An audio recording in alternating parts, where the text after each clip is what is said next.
Ladies, I guess let's just talk about the decision that did come down. Your initial thoughts when this decision was made the other day? Pure disappointment on my part. Yes. Immediate, overwhelming disappointment. I think it was very sad for us personally, and I think for a lot of families in Tennessee. It was a sad day yesterday to hear the decision the way that it came down. A little bit later, maybe a silver lining in the idea that maybe we can keep pushing this fight forward to the next level, which I think does need to be done. But the overwhelming immediate response was just personal disappointment. Where were y'all when you found out? I was with a sick baby at home. And I was at work, so Val texted me about it. Okay. Can you, when you read that text message, describe what went through your mind? I mean, disappointment, but kind of. Yeah, I just felt deflated. I felt that the place that we're living now doesn't appreciate us fully or our relationship fully. I felt deflated. I felt disconnected from Tennessee. I didn't like it. Talking about this silver lining, though, you and your attorney are discussing a new strategy for what to do next, and how does that make you feel? So I think the team of attorneys have been talking obviously a lot through the day, and they would be better to give you the in-depth analysis than we would. But certainly it does seem like we will make an appeal to the Supreme Court to see if they would review the case for us. And if that does happen, I'd like to think that the Supreme Court, with all the movement of same-sex marriage rights in this country, particularly in the last 18 months since the Windsor decision, I'd like to think that the Supreme Court would come down in the favor of same-sex marriage. And that could happen if they pick up our case as early as this term. That could happen as early as this summer. And specifically just talking about having options as well, that standpoint, that this isn't the end of your journey. It sort of felt like the end when the decision came down, because, I mean, at the state level, the federal court, the district, and it was just as far as we were going to go. So, you know, even though it is a silver lining that we might be able to submit this suit for the Supreme Court to see, it also brings about a lot of other uncertainty, again, much, much more. So it's a hard waiting game some days. What does this mean, I guess, you know, for your daughter? Is it still, I know at the time when you guys had her, you were considered married. You know, how does that play into it? Well, now we're not married in this state, which has been that way for the last few months. We were married, not married, married, not married. So right now our family remains legally divided, which is, that's why I think it was such a personal affront to us. There's always hope when there's not an answer yet, right? So having the definite answer was sad. It was hard. I guess, what does that mean? Say something happened to your daughter and she had to go to the hospital. Does that affect, I guess, you know, the rights you would have? Yeah, it affects my rights, because I actually don't have any legal rights as her parent at this time, and that's why we've been fighting so hard, is so that families like ours can have sort of the legal acknowledgement of their real relationships. But right now, I don't have any legal rights over Amelia. Even though, isn't her name, your name on her birth certificate? So my name is on her birth certificate, but hopefully they won't ask for that back. But that doesn't really translate into legal rights. I think we would hope that if such a thing happened, that the good graces of people who understood innately what our relationship is to one another, that those good graces would allow me to make decisions if I needed to. But I have no legal right to make those decisions. Again, we're dependent on the goodwill of people that we might not know. Are you confident in that? You know, we've had nothing but support here in Knoxville. And we've said this over and over again because it's the truth. And I would like to think that, yes, we would be allowed, you know, Sophy would be allowed to make decisions for both myself and Amelia. But I would like to have the legal backup to that. I would like to be 100% sure that that's the way it's going to go. Can you talk about this process now, where we stand going to the Supreme Court, did you ever think you were going to have to take it this far? No. No. No, I mean, you can't really predict much, I suppose, is the truth of the matter. But I think a lot of people thought that the Supreme Court might choose to review some of the cases that had come from the previous 4 circuit decisions. And they, of course, about a month ago said that they were going to decline to review any of those cases that had come down, striking down bans on same-sex marriage. And so at that point, we understood that if the Sixth Circuit decision came in allowing for the bans of same-sex marriage to be legal, that it was a possibility that it would go to the Supreme Court.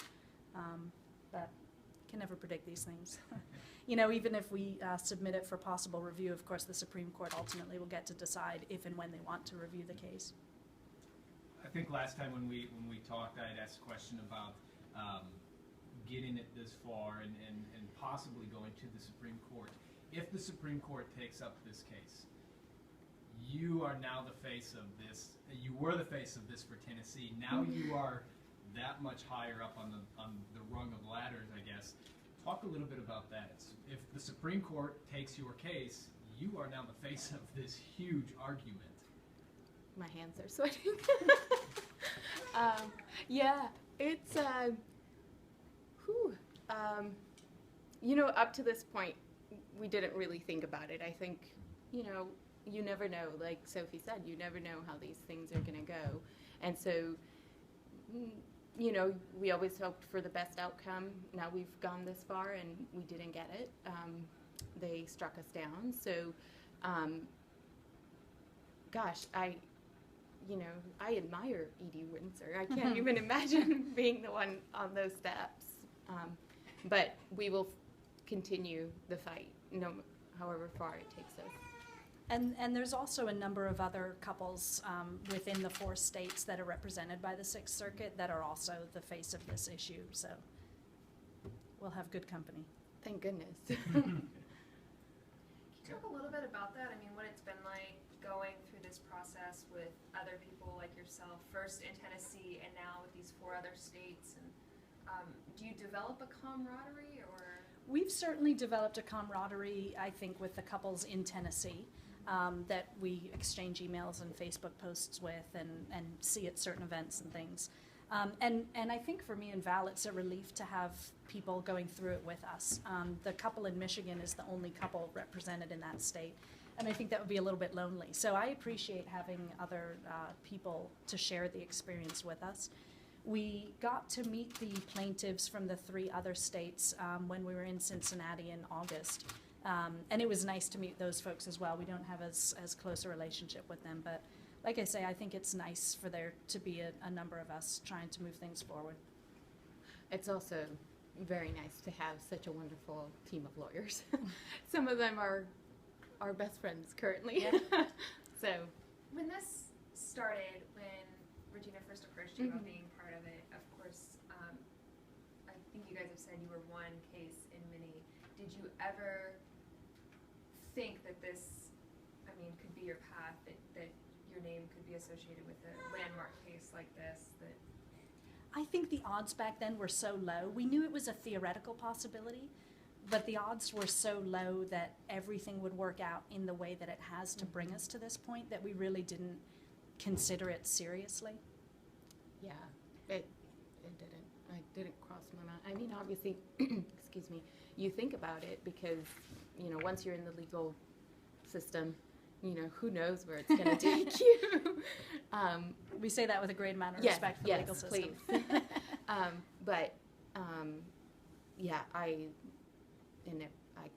in shock still. I think until things work in that direction, I'm not going to believe it.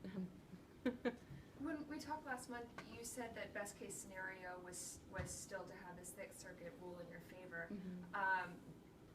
Despite all of the excitement now, is that still how you feel?